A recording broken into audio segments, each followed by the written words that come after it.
Assalamualaikum warahmatullahi wabarakatuh. Para sahabat channel Amalan Akhirat rahimakumullah. Malam ini izinkan hati kita untuk tenang sejenak. Mari kita renungkan betapa cepat waktu berlalu. Tak terasa besok adalah hari Senin, tanggal 13 Oktober 2025. Hari yang dimuliakan oleh Allah dan dicintai oleh Rasulullah kekasihnya. Hari yang penuh rahmat, penuh berkah, dan penuh ampunan. Sahabatku yang dirahmati Allah, banyak manusia yang esok pagi akan berangkat bekerja, berlari mengejar dunia, namun lupa bahwa besok adalah hari ibadah yang memiliki kedudukan tinggi di sisi Allah. Hari Senin bukan hari biasa. Hari Senin adalah hari kelahiran Rasulullah, hari di mana amal perbuatan manusia diangkat ke langit, dan hari di mana pintu-pintu rahmat dibuka selebar-lebarnya. Rasulullah bersabda dalam hadis riwayat Muslim. Dari Abu Qatadah Al-Ansari, Rasulullah ditanya tentang puasa pada hari Senin, karena beliau sering berpuasa pada hari Senin. Maka beliau sallallahu alaihi wasallam menjawab, itulah hari aku dilahirkan dan hari diturunkannya wahyu kepadaku. Hadis riwayat Muslim. Subhanallah, betapa indahnya hari Senin ini. Hari yang mengingatkan kita akan kelahiran sang rahmat bagi seluruh alam, Sayyiduna Muhammad sallallahu alaihi wasallam. Maka sesiapa yang berpuasa pada hari Senin, sejatinya ia sedang menghidupkan rasa cinta dan syukur kepada Nabi yang mulia. Maka sahabat yang dimuliakan Allah, puasa Senin bukan hanya menahan lapar dan haus, tapi ia adalah ibadah hati.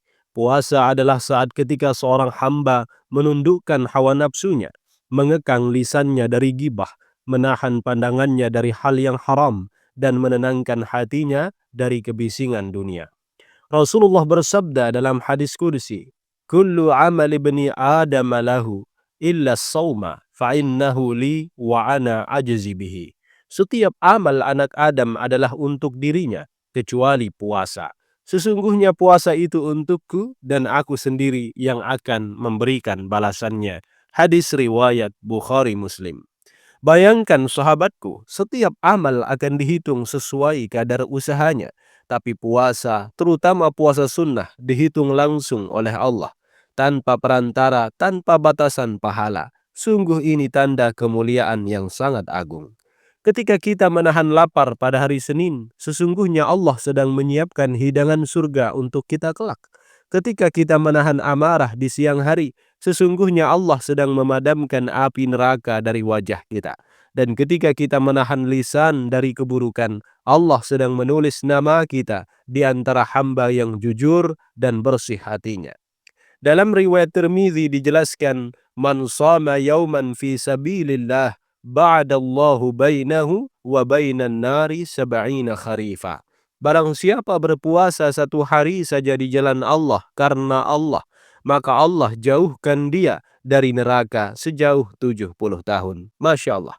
70 tahun jauhnya dari api neraka hanya karena satu hari menahan diri demi Allah. Apalagi jika itu adalah puasa Senin yang penuh keberkahan, hari yang Nabi Shallallahu alaihi wasallam sendiri tekuni sepanjang hidup beliau. Banyak di antara kita yang menyesal di kemudian hari saat tubuh sudah lemah, gigi mulai tanggal, penglihatan mulai kabur, baru kita sadar betapa berharganya waktu ketika sehat. Padahal Rasulullah sudah mengingatkan kita, "Igtanim khamsan qabla khamsin." Manfaatkan 5 sebelum 5. Sehatmu sebelum sakitmu, mudamu sebelum masa tuamu, waktu luangmu sebelum masa sibukmu, kayamu sebelum miskinmu, dan hidupmu sebelum matimu. Maka sahabat beriman, selagi Allah masih memberi nafas, masih memberi waktu, jangan biarkan puasa Senin berlalu begitu saja tanpa kita raih pahalanya. Mungkin ini puasa Senin terakhir yang sempat kita jalani sebelum ajal menjemput. Siapa yang tahu? Maka mari malam ini para sahabat, sebelum tidur kita niatkan dalam hati dengan lembut, nawaitu sauma yaumil isnaini sunnatan lillahi ta'ala. Saya niat berpuasa pada hari Senin, sunnah karena Allah subhanahu wa ta'ala. Tidak perlu menunggu sempurna untuk menjadi baik. Tidak perlu menunggu lapang untuk beribadah. Cukup dengan satu langkah sederhana, niat yang ikhlas, dan tekad untuk mengikuti sunnah Nabi Sallallahu Alaihi Wasallam. Orang yang berpuasa, dialah orang yang paling bertakwa, sebab ia melatih dirinya untuk menundukkan hawa nafsu dan menahan diri dari yang haram. Dan karena itu pula, keberkahan langit dan bumi Allah limpahkan kepadanya. Para sahabat, jika besok kita berpuasa, jangan lupa juga berdoa di waktu menjelang maghrib. Sebab doa orang berpuasa tidak akan tertolak. Sebagaimana sabda Nabi dalam riwayat Tirmidzi, "Thalathu da'awatin la turaddu." Ada 3 doa yang tidak tertolak. Doa orang tua, doa orang yang berpuasa, dan doa orang yang terzalimi. Maka para sahabat, besok di waktu berbuka, mintalah apapun kepada Allah. Mintalah ampun, minta rezeki, minta sehat, minta surga. Karena saat itu, langit sedang terbuka dan doa hamba sedang diangkat. Mari jadikan puasa Senin sebagai jalan menuju cinta Allah, sebab orang yang menghidupkan sunnah Rasul akan mendapatkan syafaat beliau kelak di yaumil qiyamah. Semoga berkah manfaat. Wassalamualaikum warahmatullahi wabarakatuh.